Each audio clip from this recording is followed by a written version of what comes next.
की लगाई फूल मारे हो पत्ता श्याम बोलता राधा नाम की लगाई पत्ता श्याम बोलता। श्री हरि आके बिहारी लाल की जय हो।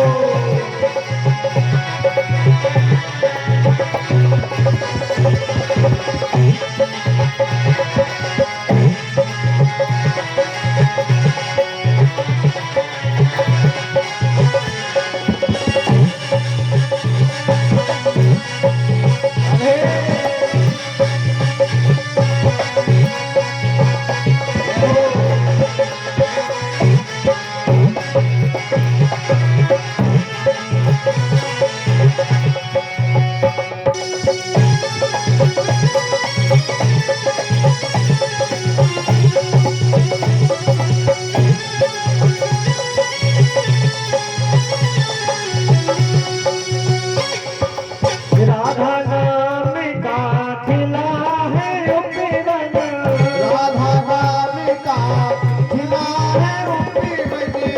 राधा नाम का खिला है उपवन राधा नाम का खिला है उपवन। महके उठा सारा वृंदावन महके उठा सारा वृंदावन। महके उठा सारा वृंदावन महके उठा सारा वृंदावन। गोदे गले गोदे गले गोदे गले गली में शोर भारी पत्ता पत्ता बोले राधा की लगाई फूले मारी ये पत्ता पत्ता श्याम बोलता। राधा नाम की लगाई फूले मारे पत्ता पत्ता श्याम बोलता राधा नाम की लगाई फूले मारी ये पत्ता पत्ता श्याम बोलता। हरि बोल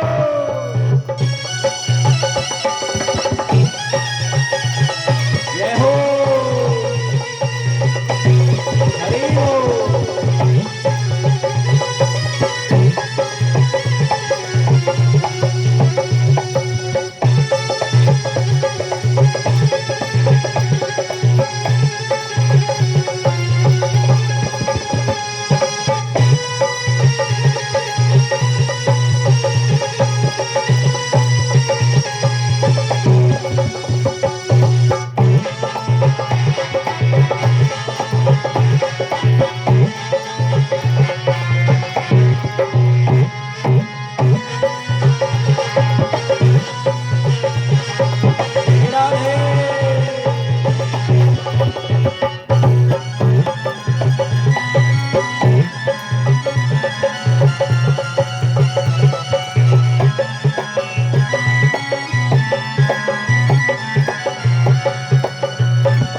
प्रेम की जल से सींची है बगिया प्रेम से जग से सींची है बगिया। प्रेम की जल से सींची है बगिया प्रेम के जल से सींची है बगिया। महके ग्वाले महकी सखिया महके ग्वाले महकी सखिया। महके ग्वाले महकी सखिया महके ग्वाले महकी सखिया। सबे रस तन को सबे रस तन को सबे रस तन को लागे है प्यारी हो पत्ता पत्ता श्याम बोलता राधा नाम की लगाई फूले मारे ये पत्ता पत्ता श्याम बोलता। राधा नाम की लगाई फूले मारे हो पत्ता पत्ता श्याम बोलता राधा नाम की लगाई फूले मारे ये पत्ता पत्ता श्याम बोलता। पत्ता पत्ता श्याम बोलता हे पत्ता पत्ता श्याम बोलता पत्ता पत्ता श्याम बोलता। ओ पत्ता पत्ता श्याम बोलता। राधा नाम की लगाई बोले बारी की पत्ता पत्ता श्याम बोलता। राधा नाम की लगाई फूले मारे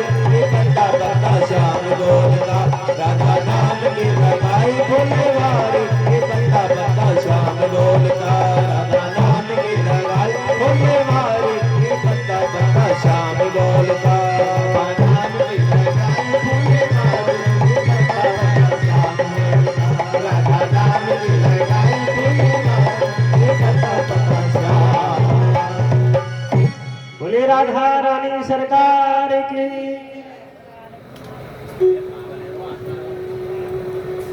तो आइए आज की कथा में प्रवेश करते हैं।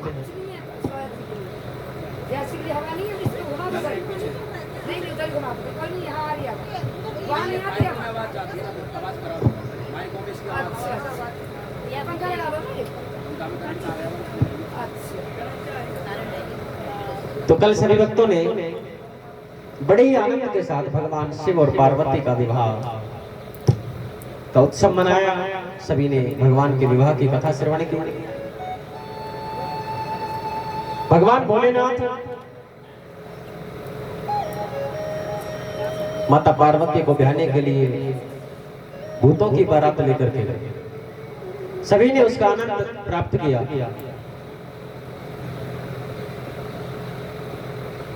बारात पहुंच गई और जैसे ही भगवान शंकर को माता मैना ने देखा, राजा हिमाचल ने देखा, तो देख करके डर गए और अपनी बेटी पार्वती के भाग्य पर उदास होने लगे। क्योंकि आज तक महादेव के बारे में सिर्फ नारद जी ही जानते थे कि वो कैसे हैं और कोई नहीं जानता। भगवान भोलेनाथ के वेश को देखा कि ये कैसा वर मेरी बेटी को मिला है। नंदी पर चढ़कर के आया, गले में सर्प लटके हुए हैं, बागंबर धारण किए हैं, मुंडों की माला धारण किए हैं। अब तो रानी मैनावती बड़ी परेशान हुई, मन में दुखी हुई और नारद जी से भला बुरा कहने लगे कि नारद, ये सब तुम्हारा करा कराया है। तुमने मेरी बेटी को कहां ले जा करके रख दिया। इसके हाथों में मैं अपनी बेटी कैसे दूं? लेकिन मैनावती नहीं जानती थी कि वो महादेव, देवादिदेव महादेव है। नारद जी आए और नारद जी ने महादेव के बारे में मैनावती को समझाया कि देवी, जिनका स्वरूप तुम देख रही हो वास्तव में ऐसा स्वरूप इनका नहीं। ये ऑर्डर दानी है, भस्म रंगा करके कैलाश पर रहते हैं, भगवान के ध्यान में रहते हैं, समाधि ग्रस्त रहते हैं और इनसे बड़ा कोई भी देव आदि देव नहीं। ये सभी देवताओं के देव हैं। तुम्हारी बेटी का हो भाग्य कि ऐसे पति तुम्हारी बेटी को मिले। नारद ने समझाया, देवी तुम्हारी बेटी कोई साधारण कन्या नहीं है, ये साक्षात भगवती स्वरूप है, पराम्बिका है, अंबिका है और ये महादेव की ये शक्ति है। लेकिन इस युग में ये तुम्हारे घर जन्म लेकर के बेटी के रूप में आई है। तुम्हें रोष नहीं करना चाहिए, दुखी नहीं होना चाहिए, क्योंकि आप अगर कितना भी चाहें तो भी इस शक्ति का विवाह महादेव के साथ ही होगा। क्योंकि ये शक्ति शिव की अर्धांगिनी है और हर युग के अंदर शिव शक्ति एक दूसरे के साथ रहते हैं। मैनावती के समझ में बात आई तो बड़े आनंद से भगवान भोलेनाथ की अगवानी की, बारात का स्वागत किया।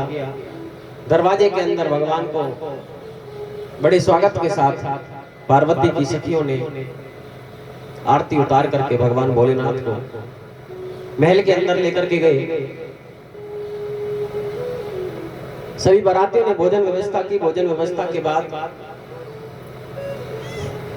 ब्राह्मण फेरे करवाने लगे और जब फेरों के वक्त माता पार्वती और भगवान शंकर बैठे, सभी देवतागण ब्रह्मा, विष्णु, यम, इंद्र, कुबेर, वरुण सब भगवान की तरफ बैठे हैं। एक तरफ बेटी का पक्ष बैठा है, एक तरफ बेटे का पक्ष बैठा है। अब बेटी की तरफ से जो ब्राह्मण थे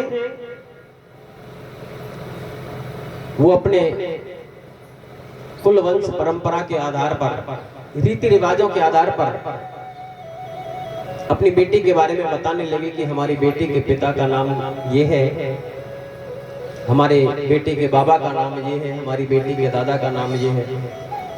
अब भोलेनाथ की तरफ से जो ब्राह्मण बैठे थे वो ब्रह्मा जी बैठे हुए थे। अब ब्रह्मा जी बैठे थे तो ब्रह्मा जी ने जब लड़की पक्ष के ब्राह्मण के शब्द सुने कि हमारी बेटी पार्वती के पिता का नाम ये है, अब ब्रह्मा जी भोले बाबा को इशारा करने लगे, बोले बाबा अब हमारी बारी आई है, तुम्हारे पिता का नाम क्या बताएं? भगवान कहने लगे एक काम करो, और कुछ याद नहीं आ रहा तो विष्णु ही बता दो, विष्णु ही मेरे पिता है। ब्रह्मा जी ने कह दिया कि हमारे चिरंजीव शिव के पिता विष्णु। उधर ब्राह्मण ने कहा कि हमारी बेटी पार्वती के बाबा का नाम ये है। तो फिर ब्रह्मा जी ने शिव को इशारा किया कि बाबा अब बाबा का नाम क्या बताएं? भगवान भोलेनाथ कहने लगे यहाँ जो उम्र में सबसे बड़ा दिखाई दे रहा हो उसका नाम ले दो। ब्रह्मा जी बोले उम्र में तो सबसे बड़े हम ही हैं, सफेद दाढ़ी हमारी ही दिखाई दे रही है। भगवान बोले तो अपना ही नाम कह दो। ब्रह्मा जी ने कह दिया कि हमारे चिरंजीव शिव के बाबा का नाम ब्रह्मा है। उसके बाद पार्वती के पक्ष के ब्राह्मण ने कहा कि हमारी बेटी पार्वती के दादा का नाम ये है। अब तो ब्रह्मा जी फिर इशारा करने लगे, बाबा अब की बार तो फंस गए, विष्णु को पिता बता दिया और मुझे बाबा बता दिया, दादा का नाम क्या बताएं?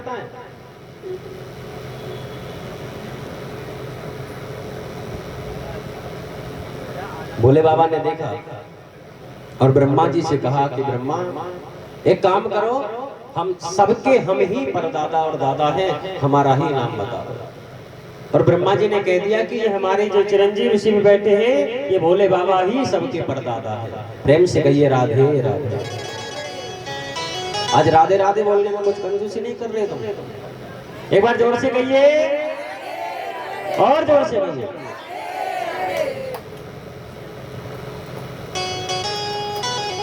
तेरों का कार्य संपूर्ण हुआ, बारात वहां से विदा होकर के आ गई। भगवान भोलेनाथ और भगवान भोलेनाथ के दो गण नंदी और भृंगी भगवान के साथ में रुके। और सुबह की पावन बेला में माता पार्वती की विदाई चल रही है। माता मैनावती ने पार्वती को बहुत अच्छी तरह से समझाया कि विवाह के बाद बेटी को कैसे रहना चाहिए, अपने पति की किस प्रकार सेवा करनी चाहिए।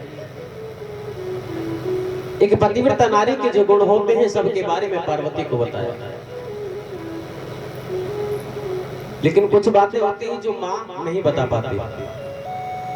तो मैना देवी ने एक वृद्ध ब्राह्मणी को बुलाया जो संपूर्ण वेदों के ज्ञान से लुप्त थी, और वो वेद पाठी ब्राह्मण की पत्नी ने ब्राह्मणी ने माता पार्वती को धर्म के और नीति के उपदेश दिए। एक गृहिणी को, एक पतिव्रता नारी को किस प्रकार जीवन जीना चाहिए वो सब बातें बताएं, शिव पुराण में लिखित हैं। और जो बातें हमारी माता बहनों को सभी को अपने जीवन में लागू करनी चाहिए, उनमें से कुछ नियम हैं जो मैं आपको बताऊंगा, तो वो सभी ध्यान से सुनेंगे। ब्राह्मणी कहने लगी कि हे पार्वती, पति से बड़ा कोई भगवान नहीं होता है स्त्री के लिए। स्त्री को संपूर्ण श्रद्धा और भाव के साथ अपने पति की पूजा करनी चाहिए। जो पतिव्रता स्त्री अपने पतिव्रत धर्म का पालन करती है, उस पतिव्रता का तेज इतना हो जाता है कि उसके तेज के आगे देवता भी नतमस्तक हो जाते हैं। सांडिल्य मुनि और उनकी पत्नी की कथा माता पार्वती को सुनाई गई। उसके बाद सतियों में सबसे ऊपर नाम आने वाली माता अनुसुईया की कथा माता पार्वती को सुनाई, जो आप सबने यहाँ सुनी थी। और कहा गया कि पार्वती, एक पतिव्रता स्त्री को बहुत से नियमों का पालन करना चाहिए। उनमें सबसे पहला नियम है कि जब तक उस नारी का पति भोजन नहीं कर ले तब तक नारी को भोजन नहीं करना चाहिए। पति को भोजन कराने के बाद ही भोजन करना चाहिए। ये पतिव्रता स्त्री का पहला गुण है। दूसरा उन्होंने बताया कि देवी, अगर तुम कहीं भी गई हो या अपने घर में हो, पति तुम्हारे साथ में है और पति खड़े हैं, तो तुम्हें बैठना नहीं चाहिए। जब तक पति खड़े रहे तब तक पत्नी को बैठना नहीं चाहिए। ये पतिव्रता स्त्री का गुण है।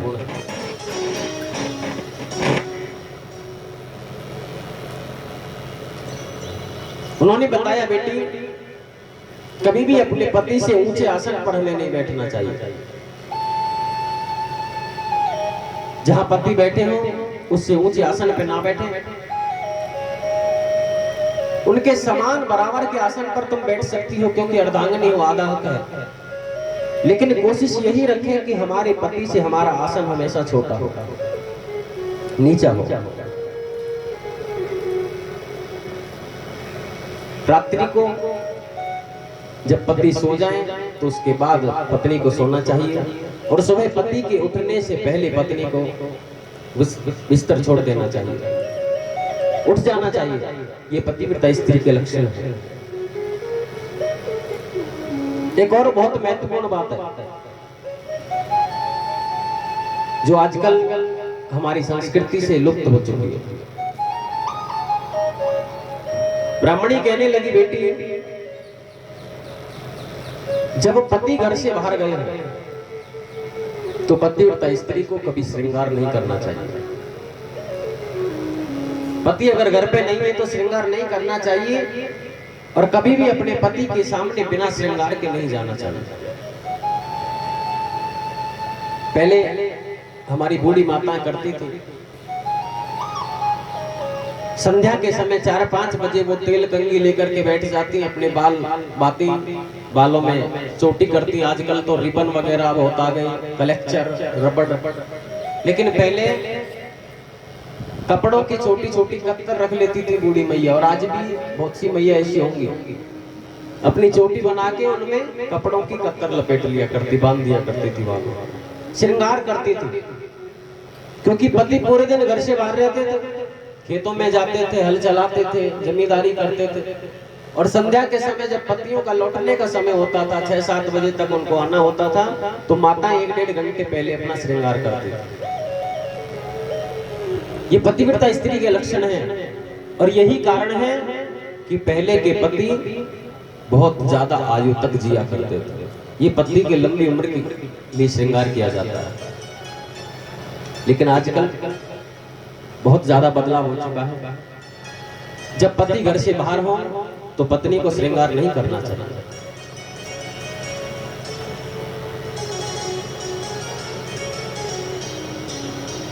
कभी भी अपने पति का नाम लेकर के नहीं बोलना चाहिए।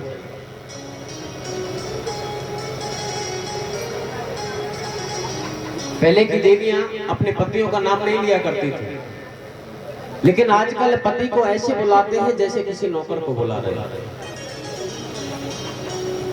आजकल के माता बहनें सभी नाम लेकर के बुलाते हैं, कभी पति का नाम नहीं लेना चाहिए। पति का नाम लेने से पति की उम्र कम होती है, और शास्त्रों में तो ये भी कहा गया है कि घर में जो बड़ा बेटा हो, ज्येष्ठ पुत्र हो, उसका भी नाम लेकर के नहीं बुलाना चाहिए। बड़े बेटे को भी नाम लेकर के नहीं बुलाना चाहिए।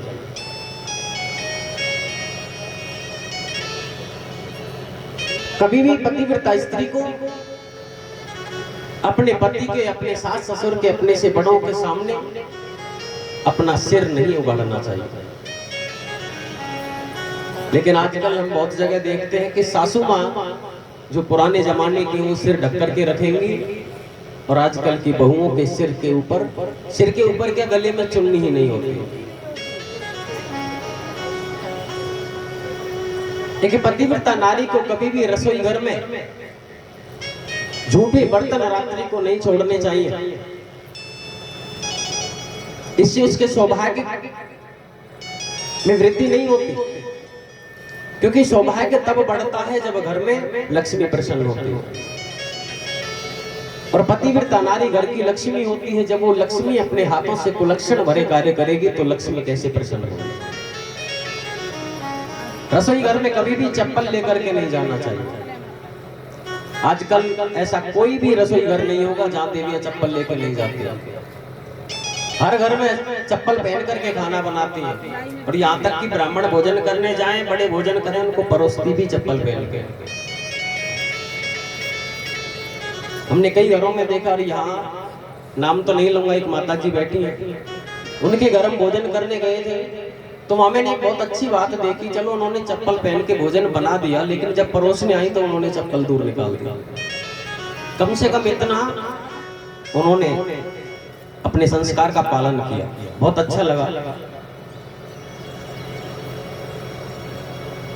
माताएं जब रसोई घर में भोजन बनाती हैं और जिस भोजन को हम अपने पति देव को, हम अपनी संतान को जो भोजन कराते हैं, उस भोजन से हमारी संतान के भाग्य का निर्माण होता है। क्योंकि जैसा खाओगे अन्न वैसा रहेगा मन। जिस प्रकार का अन्न हम अपने पति देव, अपने परिवार को खिलाते हैं, उससे उनका भाग्य का निर्माण होता है। तो जब भी माताएं भोजन बनाएं तो भोजन बनाते समय कभी भी माताओं को क्रोध नहीं करना चाहिए। ज्यादा से ज्यादा ये ध्यान रखें, जब भी भोजन बनाए रसोई घर में तो भगवान के भजन गाते रहना चाहिए। कोई भी भगवान का भजन, कोई भी कीर्तन वो माताएं गाती रहें, उसका प्रभाव परिवार वालों के जीवन पर बहुत अच्छा पड़ेगा। जिनके घर में ज्यादा क्लेश होता है, बात बात पर झगड़ा होता है, घर के मेंबर्स बार बार बात बात पर, छोटी सी बात पर क्रोध करते हैं, उन माताओं को ये जरूर करना चाहिए। भोजन बनाते समय भगवान का भजन गाएं और भगवान का भजन गाते हुए जो भोजन बनाया है वो अपने परिवार वालों को खिलाएं, अपने बच्चों को, अपने पतिदेव को खिलाएं। फिर देखो उनके मन में कैसा बदलाव आता है। वास्तव में उनका मन देवताओं के समान हो जाता है और घर में कभी भी कलह नहीं होता, कभी झगड़ा नहीं होता।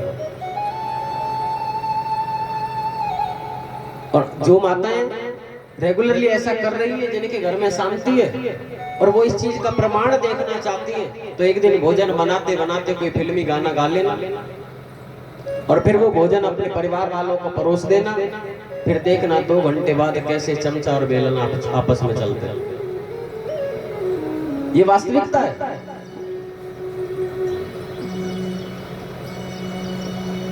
आजकल घर में किचकिच ज्यादा क्यों होती है? पहले माताएं रसोई बनाती थी और रसोई में से जब भोजन बन करके आता था तो उसमें से प्रेम का रस टपकता हुआ आता, रस भरा भोजन बनता था। लेकिन आजकल हम किचन में भोजन बनाने लगे हैं, इसलिए किचकिच ज्यादा रहने लगी।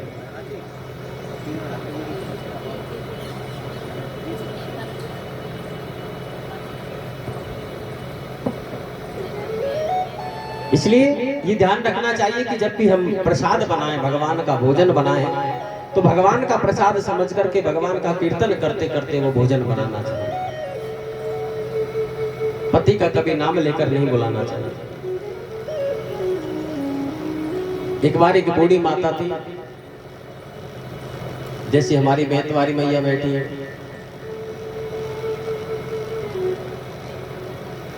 अब वो अपने पति की बहुत सेवा करती थी, कभी नाम नहीं लेती थी।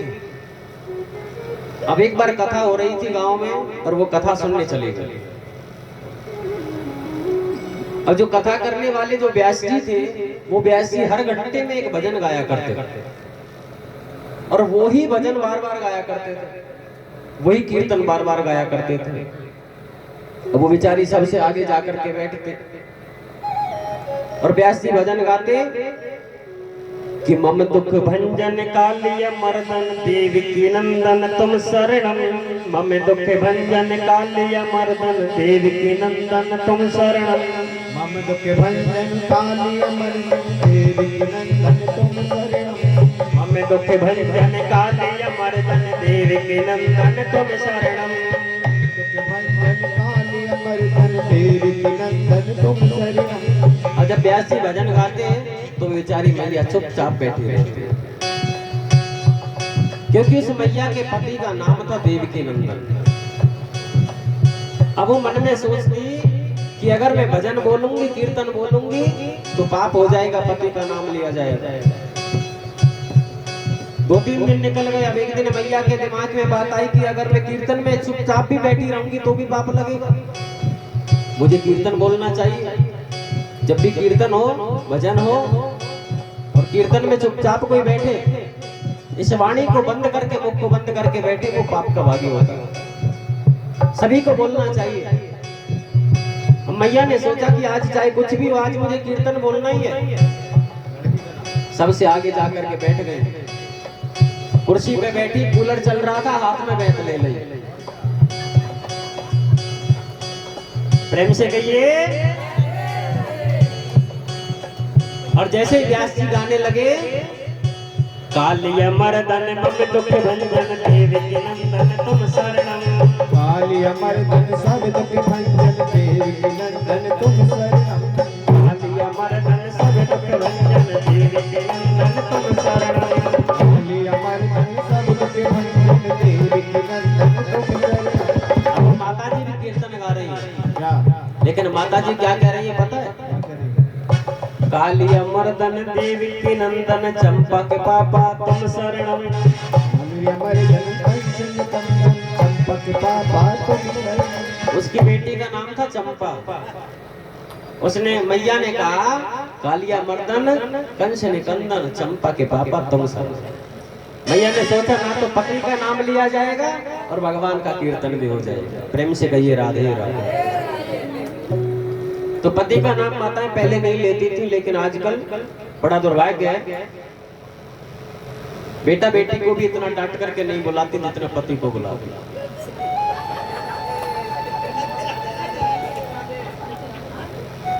पति बेचारा पूरे दिन काम करके ऑफिस से घर पहुंचता है, सोचता है जाकर के अच्छा खाना पीना मिलेगा, और देवी जी का मूड जरा सा खराब हुआ, पानी मांगने की भी हिम्मत नहीं होती बेचारे। कभी भी अपने घर का मुखिया, अपने घर का बड़ा बेटा, पति घर के बाहर से जब भी घर में प्रवेश करे, चाहे वो दिन में 5 बार घर में आए, तो माता और बहनों को उठ करके खड़े होकर के जरूर एक गिलास पानी उनको पिलाना चाहिए। ये पहला नियम है। और माताओं को कभी भी पतिव्रता स्त्री को अपने घर के दरवाजे पर खड़ा नहीं होना चाहिए। बिना वजह बिना काम के दरवाजे पर खड़ा होकर के इधर उधर नहीं झांकना चाहिए। ये भी पतिव्रता स्त्री का नियम है। कभी कहीं रिश्तेदारी में अकेले नहीं जाना चाहिए। जब भी जाएं अपने पति के साथ में ही जाना चाहिए।